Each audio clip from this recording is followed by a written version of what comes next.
And good evening, everybody. Welcome to the latest edition of the African American Athlete live stream here on YouTube. I'm Rickey Hampton with my friend and frat brother Michael Roberson, coming to you on a Friday weekend. Thank God it's Friday. TGIF, ready for a fun weekend. Hey, what's up, Newt? All right, yo. Just chilling out. Well, I am a little bit perturbed because even though I'm here, in lovely Bay Area, California, I should be in Washington D.C. and I'm not going to dime out anybody, but somebody over there dropped the ball. You almost made me spit my soda. with me not getting my credential. I mean, the day before the game, all said, "Oh, well, sorry, with no credential available, it's too much, not enough room." I'm like, okay, I sent this in months ago. I should have known by then. Even if it would have been yes, what am I going to be able to? How am I going to transport myself all the way to DC Right, within a right. day? You got to With plan for that stuff. no hotel, no plane ticket. So I'm not But you know going. what, man? See that? That's the problem.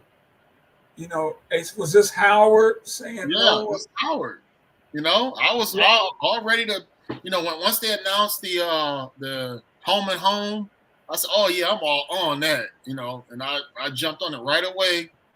And this is the thanks I get. So I'm pretty perturbed about that, especially when I'm seeing people posting pictures they were walking around on the campus, even though it was a scenario where they said the band might not go, the pep rally was canceled. So I'm like, okay, we got to make sure we do it big next year in Nashville, and I will be there. Hopefully, you'll be there too, Ricky, but I'll be But there see, for that here's my problem, man.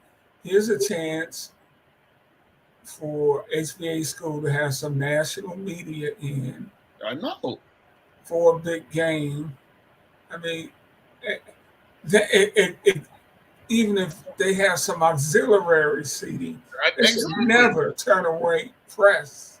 That's what I'm saying. I mean, and it's not like me blowing my own horn, but or us blowing our own horn, but yeah, and that's why and it's sad that I got better treatment from Notre Dame. Notre Dame could have easily blown me off and said, "Man, get out of here, man. We got our own network, okay? We don't Notre need." Dame, yeah. Yeah, but here we are. Here we are at the quote unquote Mecca, alleged Mecca, Right. and I get this. So yeah, I'm not too happy, and I'm gonna have to probably talk to D-Lad and all the other alums and say, hey man, what's up with your school doing me like that? But it is what it is. So I'm Well, here hopefully with you. TSU will beat the brakes off of it. Exactly. The Big Blues actually right in the, I think they're ranked 25 in Right. FCS And second football. in the conference, even Yeah. though the conference is kind of like a hybrid now, but yeah, but still they're doing pretty well. But Mike, speaking of TSU, before we get on anything else, we had the conversation the other day about, speaking of media, about the portrayal of Tennessee State.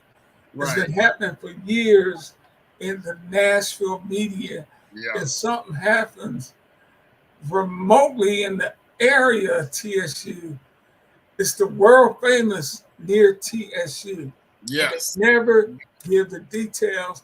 This Yes. just happened uh, last week at homecoming, and for a change, Tennessee State finally spoke out about the situation, releasing a statement saying that this tragic shooting that occurred on Jefferson Street, uh, they're sorry for they sent their prayers and thoughts to the life loss and the victims. But the important thing they wanted to clarify, it was not on our campus. Mhm. No one involved with TSU's campus no one in the shooting was involved in TSU campus. And Right. it took place 5 to 6 hours after the homecoming parade Right. that began on 8 a.m. Saturday. And, Right. and Mike, I happened to be in Nashville last week with these stories going on. Yeah. Shooting near TSU Yeah. shooting near TSU campus. It's utter BS. But it's been happening for years since you were at TSU, since I was in Nashville in the 80s. So what's that, 40 years Yep. they've been doing this? Yeah, and the thing about it though is, I even felt that like, and once again, not putting anybody on the bus, but I felt like that at one of my internships about, we had students from MTSU, Vandy, all the other schools, even Fisk and maybe, well, probably not Meharry, but we had students from all over, and we were probably the worst treated and the one that always, had the side eye, like, oh, okay, yeah, that's one of these TSU students, So I felt that, and I felt that, all throughout my 4-year matriculation that, we're always the one that kind of all the negativity goes towards us. And even with Fisk, they could say, hey, you know what? That's an HBCU also, but it's a private school. So they have a little bit more prestige than that public school over there. And by the way, that's the only public school here in the city. So, and technically, the shooting was closer to Meharry. I know. Than it was TSU, man. I'm like, and remember, the projects are torn down around TSU. I think they may still have them over by Fisk, but so yeah, it's just it's ridiculous. But someone has to be the scapegoat, and if it comes to Nashville violence, TSU will be the scapegoat. As an alumni, are you glad to see the university try to take this on for a change, at least make a statement about it? Absolutely. Defend yourselves. Stop being the stepchild or all the other negative cliches we could use. Just stop doing that. We're already dealing with monies being withheld from us or stolen. So then they still have the media and others, have this negative portrayal of us. It is disappointing, but it is good to see that they're fighting for that, and to see a Ben Crump come over to the campus and say, hey, man, we're going to help you guys get this money that you're owed. So hopefully all that stuff will come to fruition. However, we still have the president, Dr. Glover, relinquishing her power as the president, and we don't know what was the real story with that. And then one of the more popular alums, especially during my era, Grant was working there, and now he's working at another school in Missouri. So, it's kind of a changing of the guard around there. We have an interim president, like my freshman year, we had an interim president. So it's hard to really say what's going to happen. Are we going to recoup that money? Does it take like a sea change in the administration for us to get that? Or are we going to just keep going through this, just like how our people as a whole are dealing with? Are we going to ever get reparations?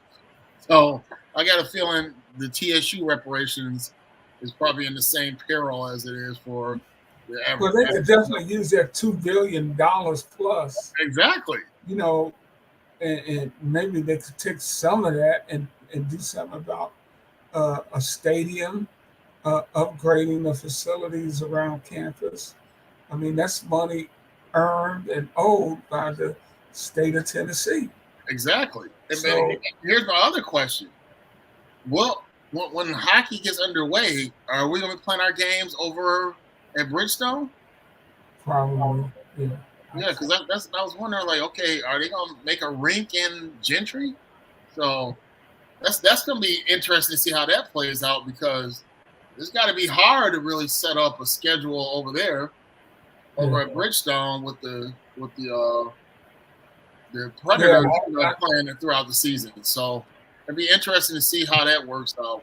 And I know that wasn't one of your favorite moves to get hockey, but it's not. I ain't gonna get it. I'll wait another time. Mike, I've been watching the Liberty and the Lynx. They have been going at it, man. And we've talked about this before. Just the quality of play of women's basketball, it seems to be getting better and better each year, and you can really see it on the pro level. Here's the thing, though. you look at that series, and it's like, going down to the wire. New York has a lead, but think about this: New York probably could have swept this series. They blew game one, and the best player on their team actually, you could say, choked because she missed a big free throw that could have sealed the game, and then they ended up losing. And that's Breanna Stewart. And Breanna is probably the winningest, or one of the winningest basketball players ever. You come out of UConn 4 straight championships, and then you've won championship here in the WNBA, and now you might win another one on another team. So she's going to be one of the most decorated players ever. And that's the thing about it, is that if you're into basketball, women's basketball on both levels, you would know that Breanna is a special player. So yeah, she can play. Hey, Mike, do you think that the championship series should be best of 7? It will be next year. Next year they're going to switch. Really? Yeah. And they'll also add one team, and that'll be in my area out here, the Valkyries. They, of course, not being original, the Golden State Valkyries. So, and they'll also be playing over at the Chase Center. So we'll see if I get involved with that. I'm trying to work on it. So we'll see if I'll be covering that, because I've had people say, hey, why aren't you in Minnesota for the championship? I was like, hey, man, I don't have a connection with the WNBA yet. I said, I'm working on it, and maybe when the area team comes in, I'll be in the mix again. But yeah, I'll definitely be interested in covering the WNBA. Well, last time I checked, it was 55-50 Minnesota midway through the third quarter.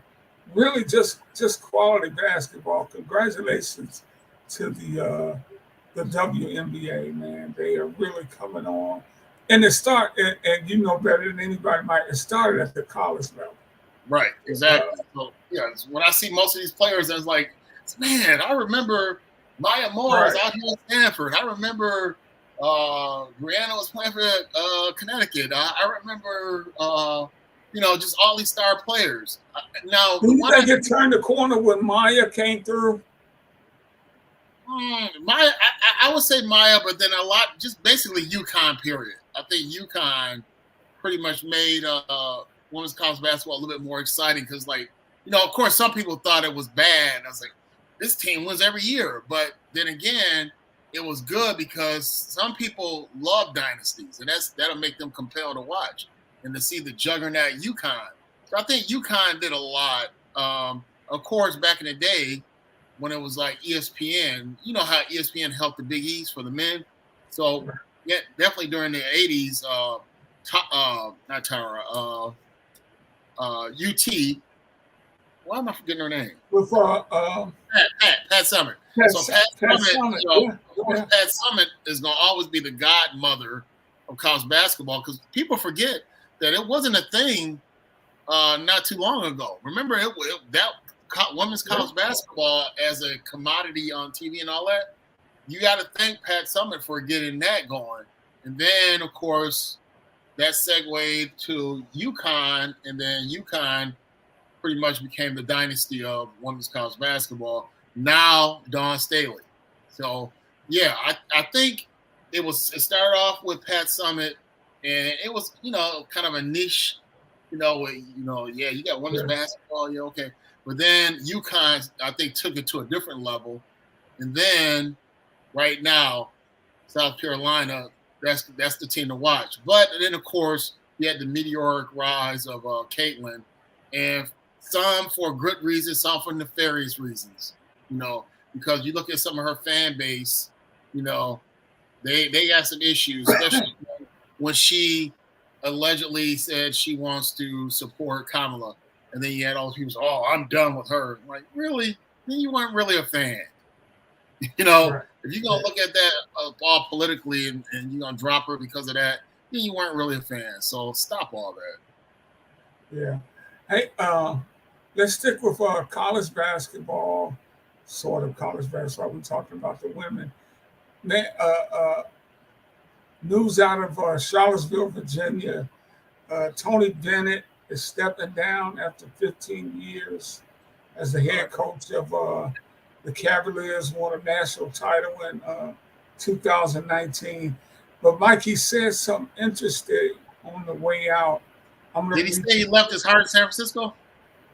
He left his heart in San Francisco, absolutely. Yeah, there were so many jokes about that because you know he is from my area in Wisconsin. You know, his father was coaching Right, UW yeah. Green Bay, and he played for them. And then his father, Tony Bennett's father, also coached the great Terry He Porter. coached in Wisconsin, didn't he? Well, yeah. Well, he jumped around. Yeah. He was at UW Stevens Point, and that's when he discovered Terry Porter. And then he ended up going to UW Green Bay, and then he eventually ended up at University of Wisconsin. But yeah. But let me that's how I read remember this. Tony Bennett, and all those jokes were abound about, he did it his way, blah blah blah, and then he ended up. I think he went to Charlotte. I think he was on the Bobcats when he played in the NBA. It might be a few teams, but that's what I remember last of him. But I digress. Go ahead. No, go ahead. We're good. Bennett stepped down after 15 years, and I just want to read this, and then we can talk about it. The game and college athletics is not in a healthy spot, he said. It's not, and there needs to be a change. I was equipped for the job, to do the job the old way. That's who I am. But there needs to be a change. It's going closer to the professional model. There's got to be collective bargaining. There's got to be restrictions on a salary code a team can spend. There has to be transfer regulation restrictions. There has to be some restrictions on agent involvement on some of the young guys. You think he's onto something?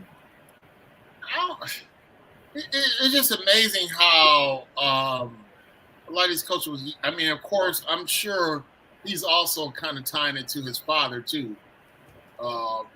From him being old school, and then of course him having that lineage.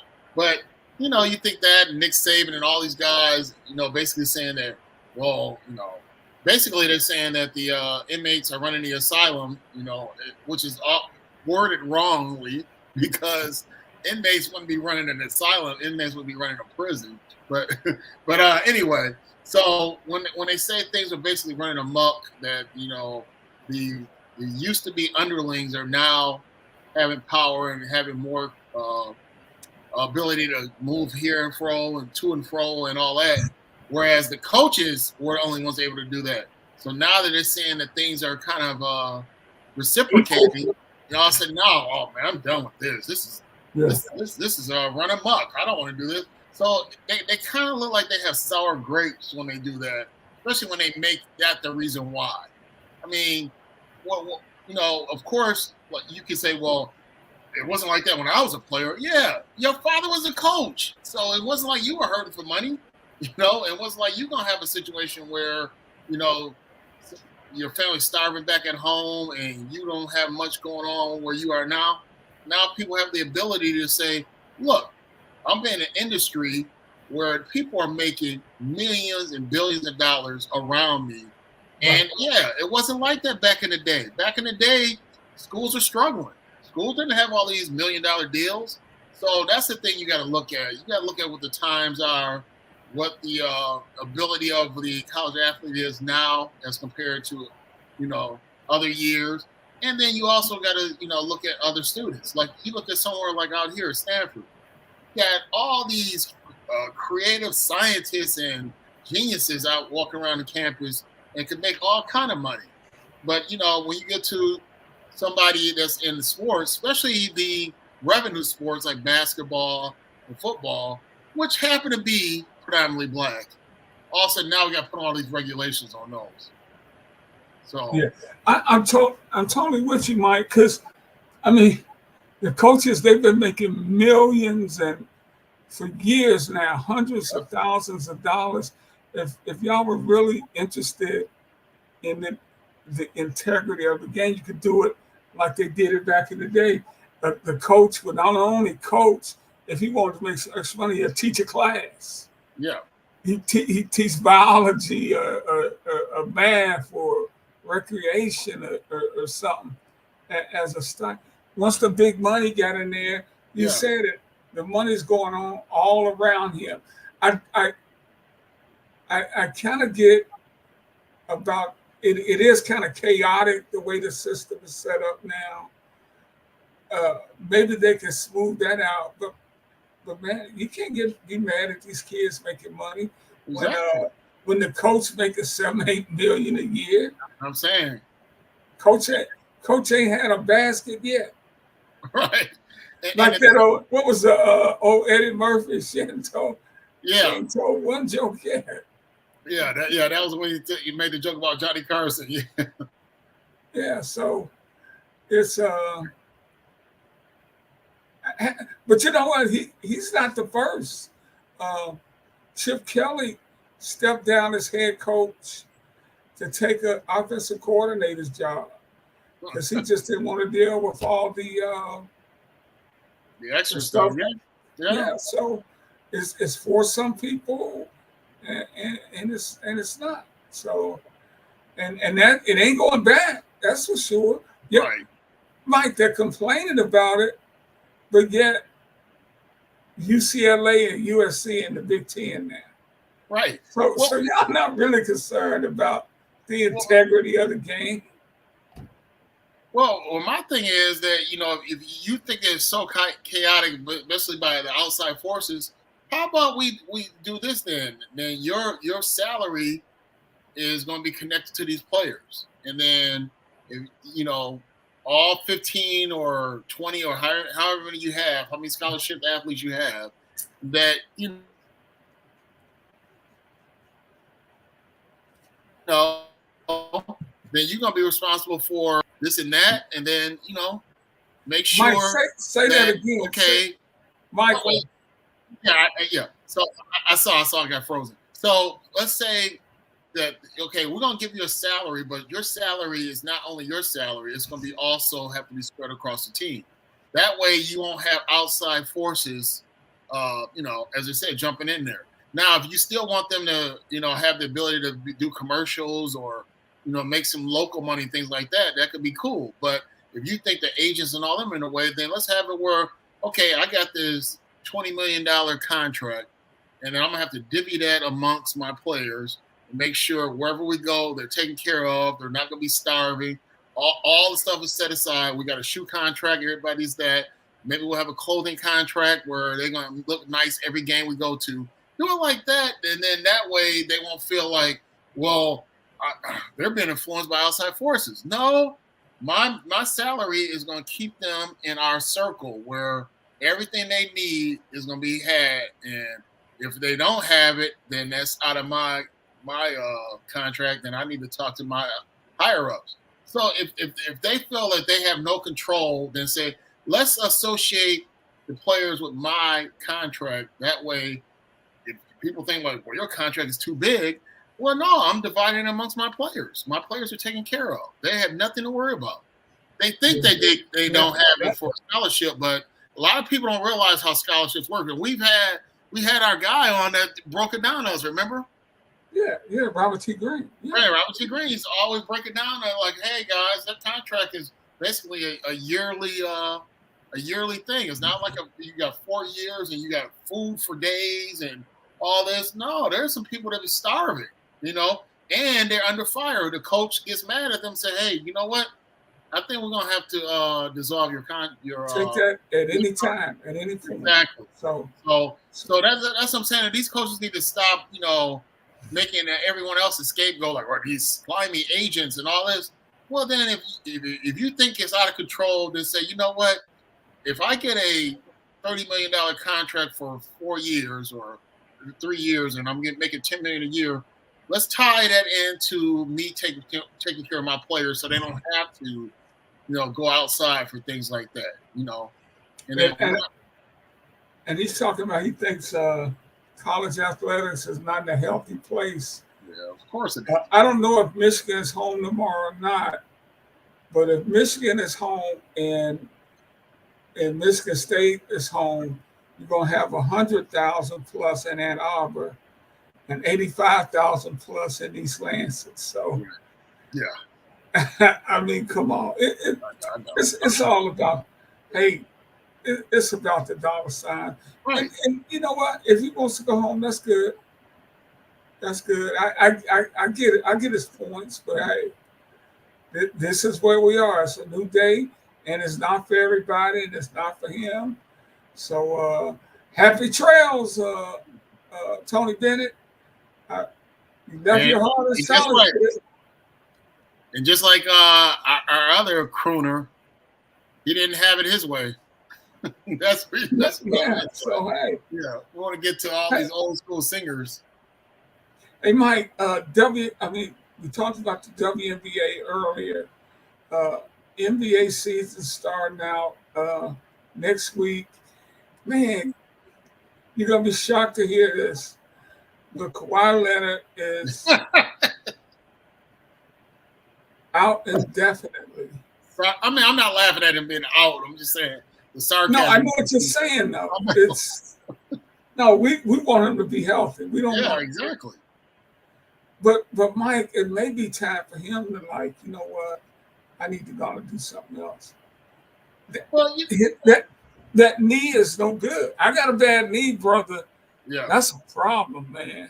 But here's the thing that kills me is that you get people saying, "Oh yeah, well, from 2014 to 2019, he was arguably the best player in the NBA." I'm like, in what galaxy is that true?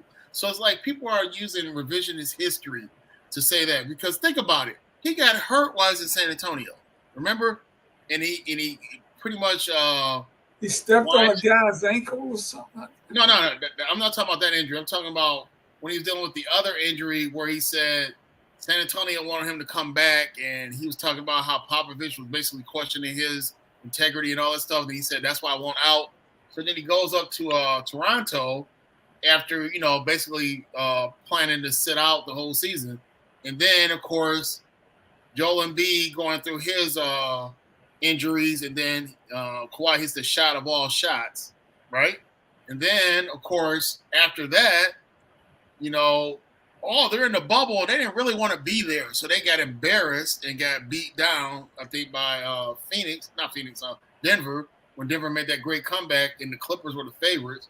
And then, nothing after that. So if you really think about it, 14, he got Finals MVP, but it was like almost like an Iguodala situation where it's like, oh, he played such great defense on LeBron, and LeBron still averaged about 30.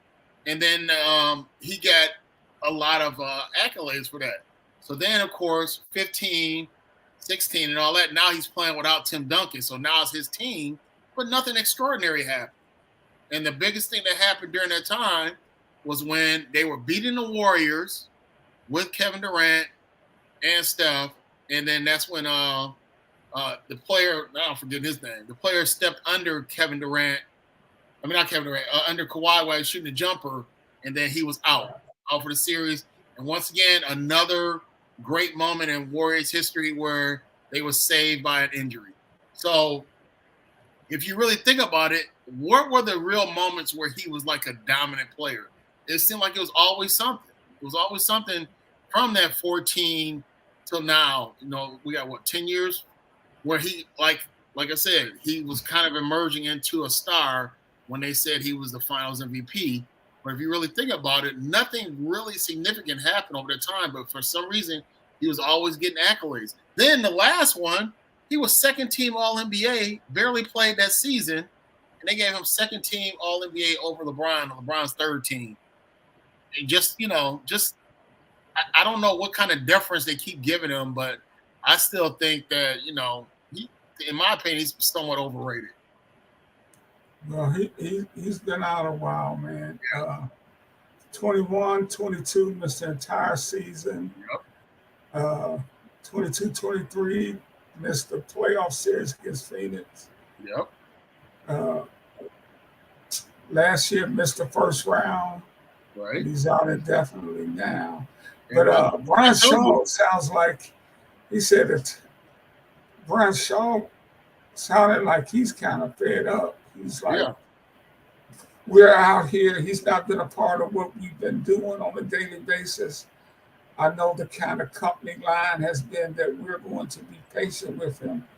So he's doing everything that he can to rehab and strengthen that knee on his own without medical staff. And we're just dealing with the guys that we have. So, Brian Shaw, he's kind of old school, man. Oh yeah, yeah. He's used to guys, you know. And again, hey, don't wish injury on anybody, but it definitely impacts his legacy. And you're Oh right, yeah. like you can't put him up there with the greats of the game because you never know when you're going to have him. You can start there before you get to any Right. critique of his game. Well, like I said though, I think a lot of people put all this hyperbole on these players because they want to somehow diminish LeBron in some way. So because they keep showing that clip of he came into the game in the I think 13 or 14 finals, and then LeBron was, oh man, he's coming in the game. Then they make it seem like he's a LeBron stopper, So that's where it all started. Then all of a sudden it's like he's first team All NBA. He's Defensive Player of the Year. I'm like, okay. Then all of a sudden now he's a go-to player. I'm like, okay, you guys keep lumping all this together like this has been his whole career. He was like a third wheel for that San Antonio team for that that initial push, that definitely that championship they won.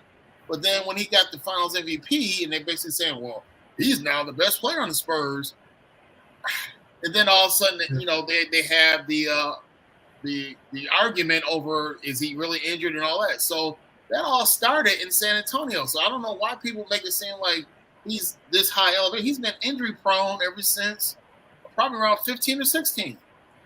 Yeah, he really has. Yeah.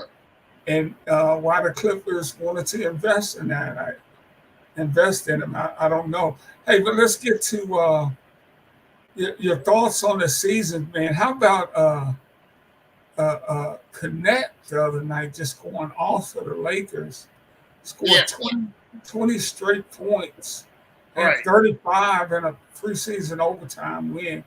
Right. And if he plays, of course, he's not going to score 35 every night.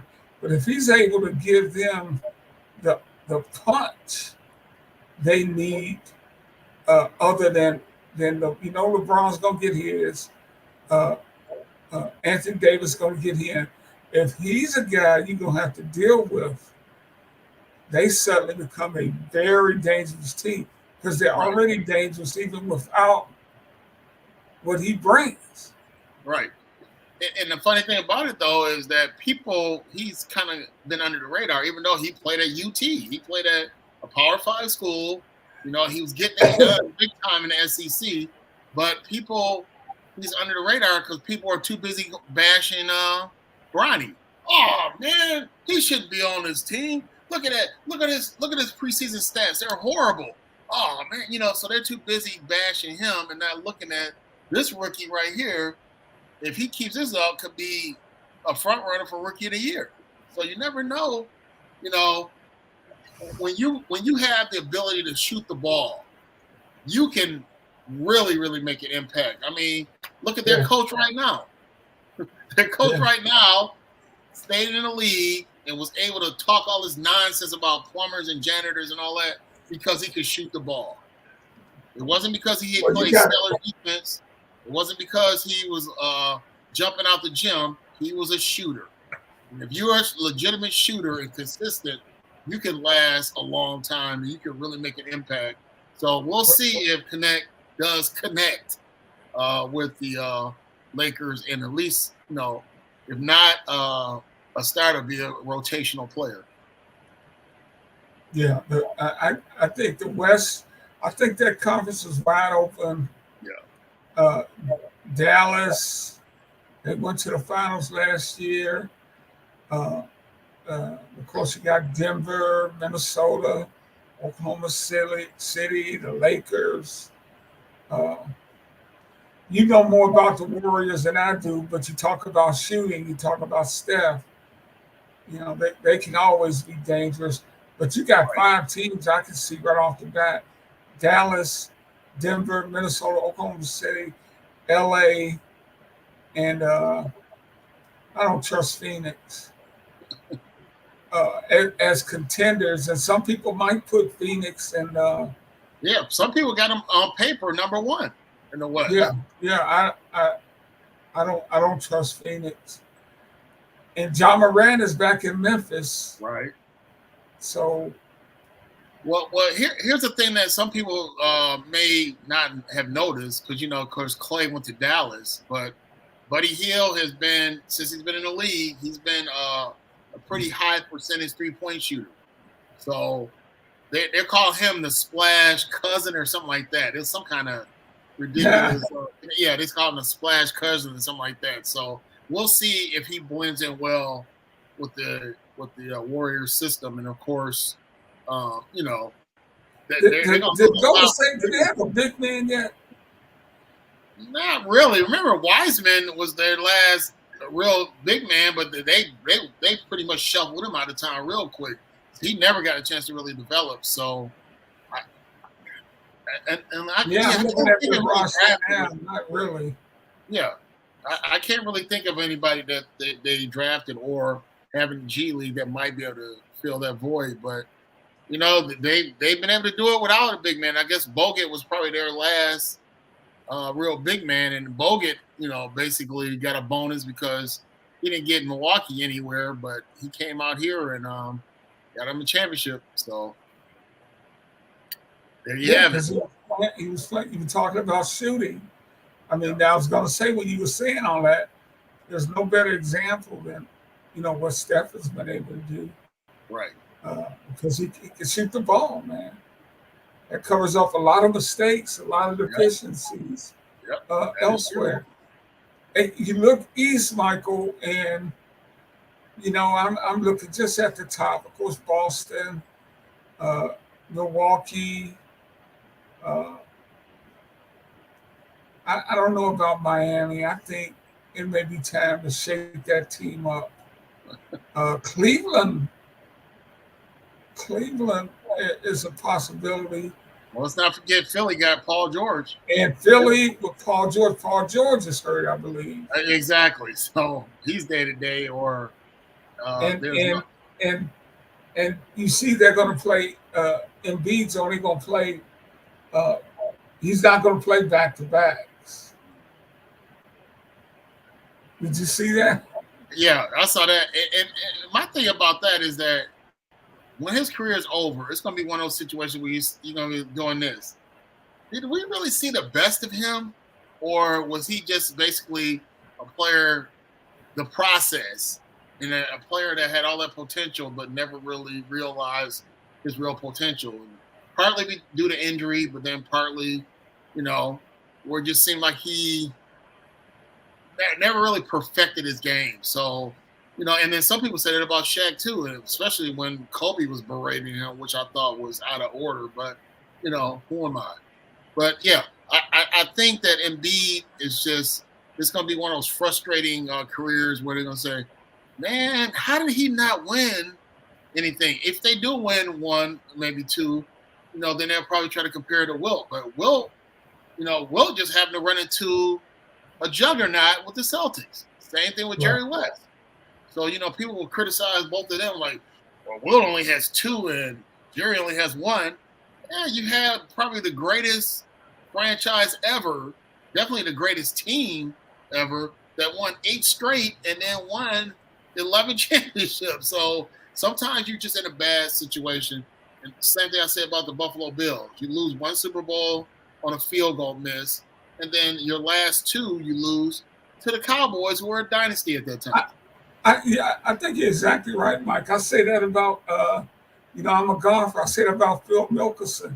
Yeah. Phil Mickelson is a hell of a player. Right. He came along at the wrong time. He Exactly. came with Tiger. Yep. I mean, Tiger was just better than he was, man. So it cost him that.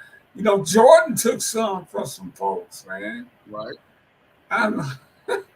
That guy, he Patrick Ewing couldn't get past. But Patrick Ewing them messed their own selves up because when Michael was out, instead of letting Houston get those 2, you guys blew the one in '94. They should have got one for sure.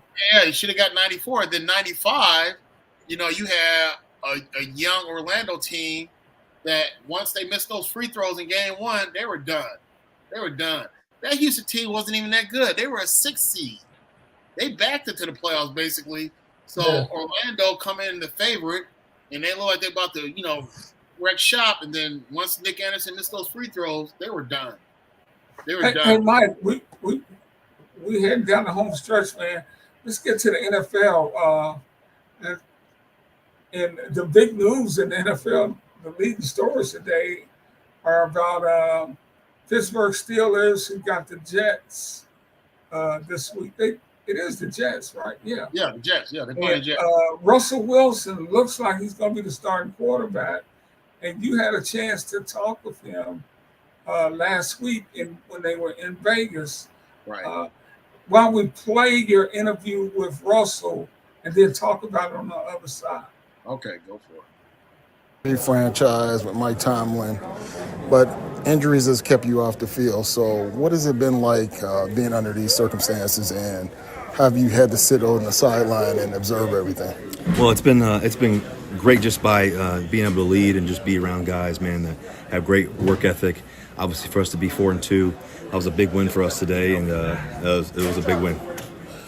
All right, so how much of help have you been for Justin Fields, a younger player, and you've been around for a while, been in a couple Super Bowls. So how much have you inputted into him? Well, man, I think he's a tremendous player, and I just try to, whatever way I can help him and serve and just, talk about just different plays, concepts, details of the game. He's done a great job, and he's just going to be a tremendous talent for a long time. All right, you may not remember this, but I talked to you last year in San Francisco. So how has your mentality been since that rough patch you had to go through the last couple of years? But now, as I said, you're with a franchise that has a lot of history. Yeah, well, I think, for me, my first year in Denver, I was injured, and I was able to battle through. Last year, I felt like I played really great. Just the circumstances of what the situation was unfortunate, but also a blessing in disguise in the sense that I get to be here, a Pittsburgh Steeler, and around a tremendous organization and great culture, just great people, great teammates. Love the city, just everything about it, and just watching our fans today come on the road and just seeing all the terrible yellow towels. The terrible towels was really special. Just our fans, another huge win for us. That's what all that really matters right now, is just being in the moment. All right, my last question is, it's the 50th anniversary when Joe Gilliam started for the Steelers back in 1974. So now it's you and Justin being two black quarterbacks. So how much has changed in the 50 years, even though you haven't lived that long? Well, there's been so many great players before us, and I think that the game is continuing to evolve. It's cool to see, so many more black quarterbacks playing the position and getting the opportunity to rise and to be great players. And it's a lot of the guys before us,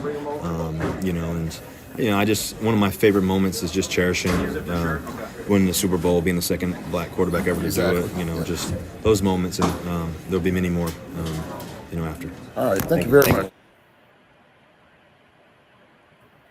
Look, that was just excellent, man. I really enjoyed that. Thank you very much. The editing and so timely.